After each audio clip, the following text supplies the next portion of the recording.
विद्यार्थी मित्र हो, तुमच्यातील सद्गुणांचा सदैव विजय हो. आपल्या आजच्या या सेशनमध्ये आपण किडनीचा LS म्हणजे लॉन्जिट्युडनल सेक्शन याच्याविषयी माहिती पाहणार आहोत. तत्पूर्वी आपण थोडासा मागचा भाग जो आहे तो थोडा 2 मिनिटांमध्ये रिवाईज करणार आहोत आणि मग LS ऑफ किडनी किंवा व्हर्टिकल सेक्शन ऑफ किडनी अर्थात हिस्टोलॉजिकल स्ट्रक्चर ऑफ किडनी आपण स्टडी करणार आहोत. तर मागचा थोडासा भाग रिवाईज करण्यासाठी आपण एक स्लाइड बघूया. इथे या ठिकाणी तुमच्या समोर ही स्लाइड दिसते. तर इथे आपल्याला लक्षात येईल की excretory system of human being is consisting of a pair of kidneys, a pair of ureter, a urinary bladder and a urethra. याच्यामध्ये किडनीची रचना ही तुमच्या लक्षात आलेली असेल की the right kidney is slightly lower to the left kidney, and on the tip of the kidneys there are the adrenal glands or the suprarenal glands. These kidneys are supplied with the blood by the branch of the dorsal aorta, which is called as the renal artery, and this large blood vessel that is called as the dorsal aorta, which is supplying blood. While the blood filtered by the kidney is passed again toward the heart by the renal vein, and this renal vein is joined to the inferior vena cava, which goes upward and is connected with the heart and supplying blood toward the heart. So this is what the excretory system. It's a very simple and so many times we used to study these things, isn't it? आणि यानंतरच्या स्लाइडमध्ये आपण हे थोडंसं त्याचे parts बघूया. तर excretory सिस्टीमचे हे 4 पार्ट्स आहेत: किडनी, युरेटर, युरिनरी ब्लॅडर आणि युरेथ्रा. त्यामध्ये किडनीच्या संदर्भामध्ये बिन शेप किडनी लोकेशनमध्ये 12 thoracic to 3rd lumbar vertebra या रिजनमध्ये, retroperitoneal since it is present in the abdominal cavity. डायमेन्शन्समध्ये about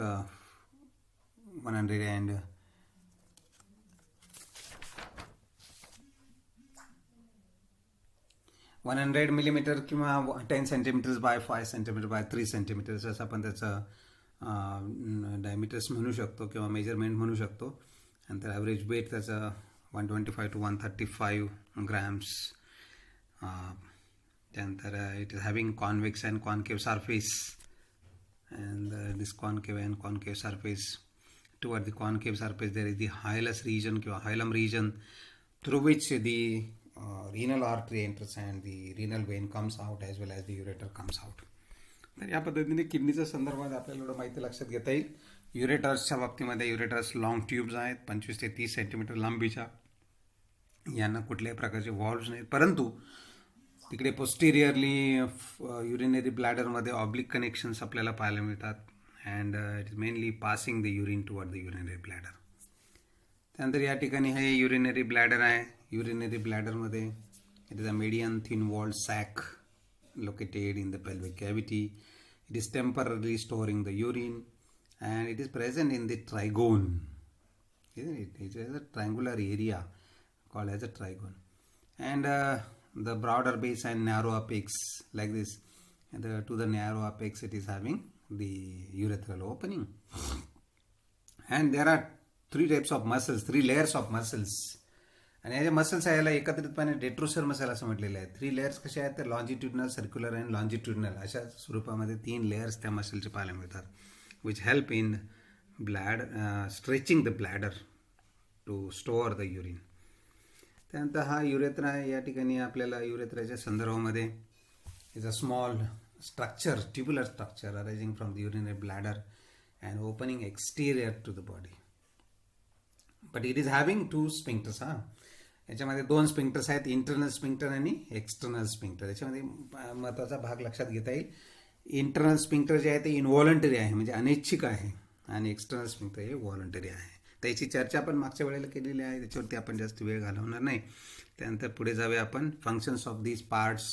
A kidney is functioning for removal of this nitrogenous waste material, separation, elimination, and elimination or removal of nitrogen waste material.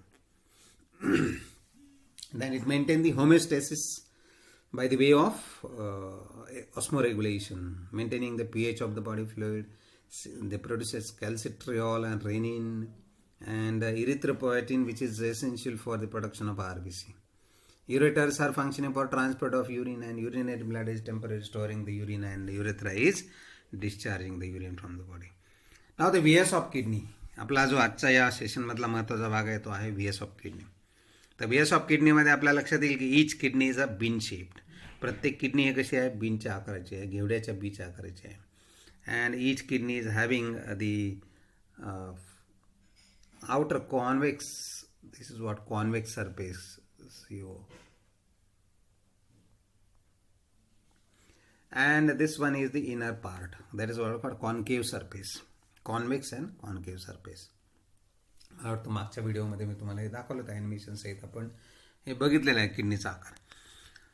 Longitudinal section जो आहे त्या longitudinal सेक्शनमध्ये आपल्याला ही जी kidney आहे ही या पद्धतीने दिसते की ज्यामध्ये दोन लेयर्स आहे. It is covered it externally covered it by A capsule, and this capsule is consisting of 3 layers. याच्यामध्ये 3 लेयर्स आहेत.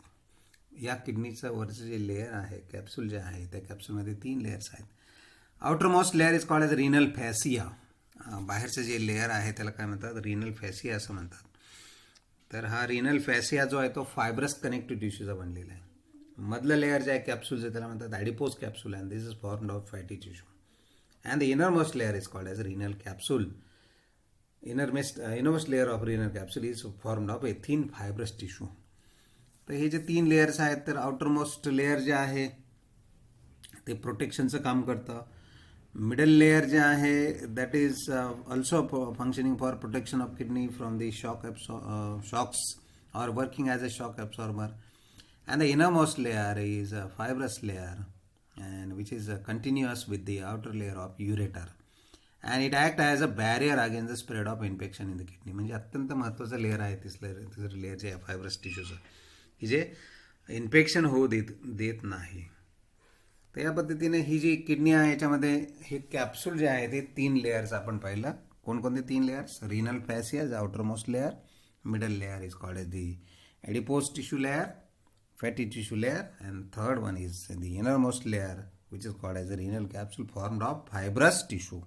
या पद्धतीने 3 लेयरचं कॅप्सूल आहे. त्या कॅप्सूलच्या आतमध्ये आपल्याला या ठिकाणी 2 महत्त्वाचे भाग या किडनीचे पाहायला मिळतील. त्यातला हा जो पहिला भाग आहे या पहिल्या भागाला म्हणायचं कॉर्टेक्स. हा इथे दिसतोय भाग कॉर्टेक्स. आणि दुसरा जो लेयर आहे त्याला म्हणायचं medulla. This one is a medulla. तर कॉर्टेक्स आणि medulla, renal cortex and renal medulla असे हे 2 भाग त्याच्यामध्ये आहे. The renal cortex is the outermost peripheral red coloured and granular region. हा जो आपण 1 नंबरचा कॉर्टेक्स असं 1 नंबर लेबल केलं त्याला, हा ग्रॅन्युलर रिजन आहे. And it is containing the Malpighian body, convoluted tubule and blood vessel. आता Malpighian body, convoluted tubule हे ब्लड वेसल काय, तर हे हिस्टोलॉजिकल स्ट्रक्चर पुढे कंटिन्यू करण्यापूर्वी एक छोटीशी बाब इथे लक्षात घ्या. A kidney is having about 1 to 1.2 million nephrons, and each nephron is a functional unit of a kidney which is functioning for formation of urine. Means what? Each nephron is absorbing, collecting the urine or nitrogen waste material, metabolic wastes from the blood, and they are collecting these all waste, metabolic waste in the renal pelvis. This is what pelvis.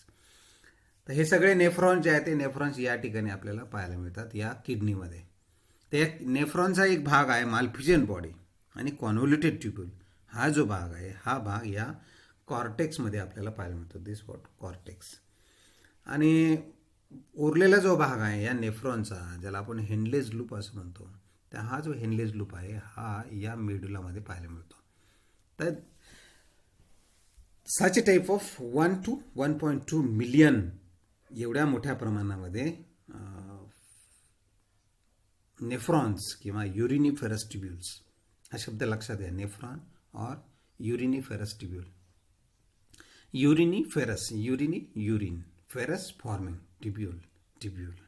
तर या स्वरूपामध्ये अशा प्रकारचे tubular units आहेत, त्याला nephron असं म्हणायचं. तर आपण पाहतो इथे VS ऑफ किडनी और LS ऑफ किडनी. याच्यामध्ये आपण पहिलं म्हटलं आहे की कॅप्सूल आहे. दुसरं आपण महत्त्वाची माहिती त्याच्याविषयी घेतली आहे. It is showing 2 regions, the renal cortex, outer region, and the inner region is called as the renal medulla.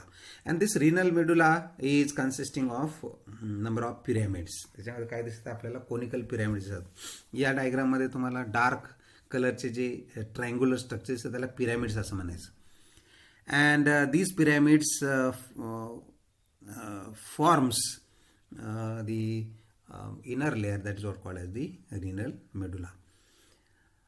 In between the pyramids there are the columns of Bertini, extensions of extension in between the pyramids, that is what called the columns of Bertini. Because of this column of Bertini, the major calyx and minor calyx is formed. A cavity is formed, minor cavity, minor calyx, and this minor calyx leads into the major calyx, and this major calyx is nothing but the renal pelvis. त्याला काय म्हटलेलं आहे इथे, pelvis असं म्हटलेलं आहे. So renal pelvis is there, which is collecting the urine which is formed by the nephrons.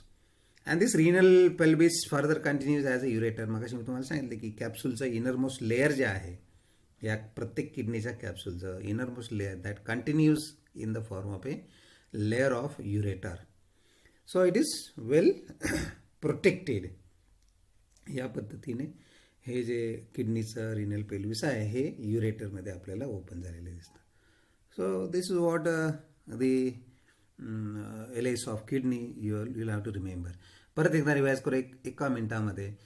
Kidney in its LS or vertical section shows renal capsule. Inside the renal capsule there are the 2 layers of the kidney, the outer granular layer which is called as the cortex, and this cortex is consisting of the Malpighian body and the convolutions of the nephron, while the inner layer is called as, second layer is called as the medulla, and this medulla is consisting of medullary pyramids. These medullary pyramids consist of the endless loop of the nephron. And these medullary pyramids are opening at their tip inside the pelvis. Pelvis मध्ये आपल्याला हे प्रत्येक pyramid open झालेले दिसतात. Because in these pyramids there are the common collecting tubules which are collecting the urine from the nephron, and this urine is collected exactly at the center of each kidney, the region which is called as the pelvis, and this pelvis continues as a ureter by which the urine is passed out of the body. तर या ठिकाणी आपल्याला हे structure या ठिकाणी या VS of किडनीमध्ये सांगता येईल. इथे तुम्हाला मी तुमच्या माहितीसाठी हे पुढे पास करतोय. हे किडनीचं स्ट्रक्चर आहे, कॉर्टेक्स आणि मेडुला. इथे तुम्हाला ही स्लाईड थांबवून हे व्यवस्थित रीड करता येईल. जी सांगितलेली माहिती आहे त्याप्रमाणे इथे तुम्हाला ही माहिती लिहून पण घेता येईल. प्रत्येक पिरॅमिडचा टीप जे आहे त्याला रिनल पॅपिला असं म्हणतात. हे या ठिकाणी लक्षात येईल. या रिनल पॅपिलावरतीच कॉमन कलेक्टिंग ट्युबल्स ओपन होतात आणि युरिन हे पेल्विसमध्ये पास करतात. सेव्हरल पिरॅमिड्स इथे सांगितले तुम्हाला, मेजर अँड मायनर कॅलिक्स सांगितलंय. त्यानंतर हे नेफ्रॉनचं स्ट्रक्चर थोडंसं लक्षात करूया आपण हा सेशन कन्क्लूड करण्यापूर्वी, कारण आपण पुढच्या वेळेला हा भाग बघणार आहोत. तर हे जे नेफ्रॉन आहे या नेफ्रॉनमध्ये तुमच्या लक्षात येईल की each nephron is formed of 2 parts. त्यातला हा जो भाग आहे एवढा भाग याला म्हणतात माल्फिजियन बॉडी, आणि उर्वरित राहिलेला जो भाग आहे हा संपूर्ण भाग जो आहे याला म्हणायचं बॉडी ऑफ द ट्युब्यूल.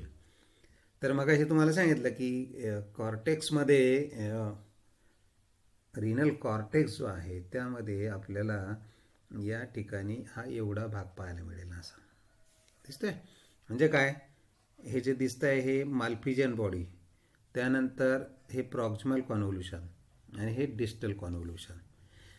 हे सर्व भाग जे आहेत म्हणजे आपण असा जर भाग केला तर हा एवढा जो भाग आहे this is what called as cortex, and this particular part is present in the medulla. Understood?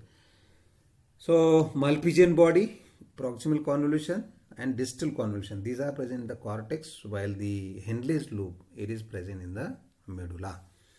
So this is what is single nephron. It is a tubular structure. You can observe here. हे tubular structure आहे. याला या ठिकाणी आपल्याला cup shaped Bowman's capsule दिसते, मालपिजन body दिसते, त्याच्यामध्ये ही ॲफरंट आर्टेरियोर आलेली दिसते. याच्याविषयी आपण पुढच्या वेळेला चर्चा करूया. ठीक आहे. For the time will stop here and continue in the further session with the structure of nephron. Okay, see you.